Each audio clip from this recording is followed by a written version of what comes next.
Hey, thanks for watching CNN 10.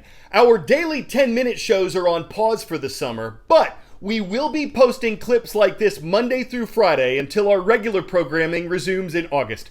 So please enjoy, and to get notified of our content, please like and subscribe to this channel and keep up with us at CNN10.com. Mars. Its blood-red color inspired the Romans to name it after their god of war. The ancient Egyptians called it the Red One, the Chinese, Fire Star. Now, with NASA aiming to send humans to the planet in the 2030s, the question many have is why?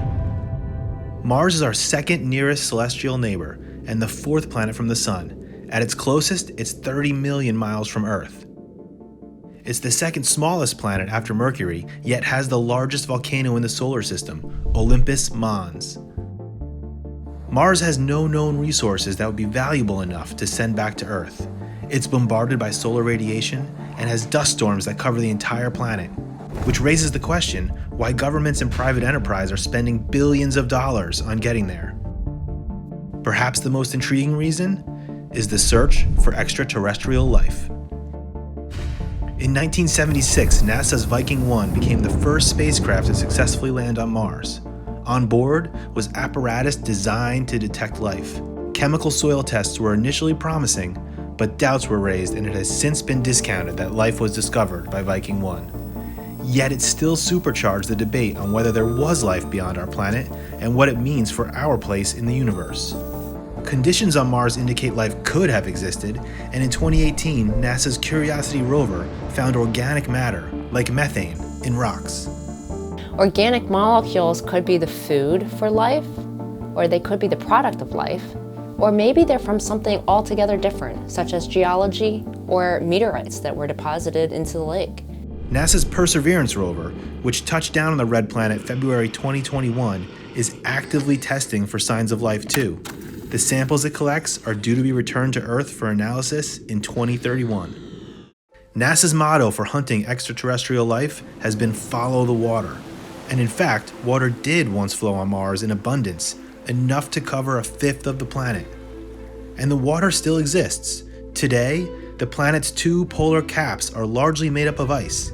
If it melted, the water could flood the entire planet to a depth of 35 meters. The presence of water also makes the prospect of human settlements on Mars possible, even though there are only small amounts on the surface. As well as drinking it, NASA is exploring using water as protection from solar radiation and as a possible fuel source. But Martian settlements won't come cheap.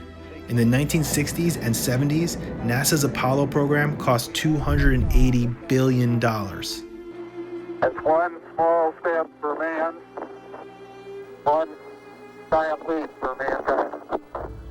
That hasn't stopped people like SpaceX founder Elon Musk from pushing the idea. History is going to bifurcate along two directions. One path is we stay on Earth forever, and then there will be some eventual extinction event. The alternative is to become a spacefaring civilization and a multi-planet species, which I hope you would agree that is the right way to go. Musk floated the idea of terraforming the red planet to make it more habitable, even suggesting this could be achieved by dropping nuclear bombs on it. Historically, the idea of terraforming has been met with skepticism by members of the scientific community. Many doubt there are enough resources on Mars to do it. Then there are all the unexpected benefits of attempting to go to Mars.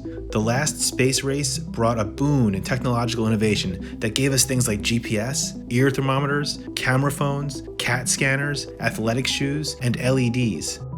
Perseverance rover is just the latest in a series of missions to Mars that spans decades, and each new step towards the red planet has brought the potential for a better understanding of our own. There may not be a lot on Mars, but it's the unknown and the adventure of getting there that might just merit the price tag.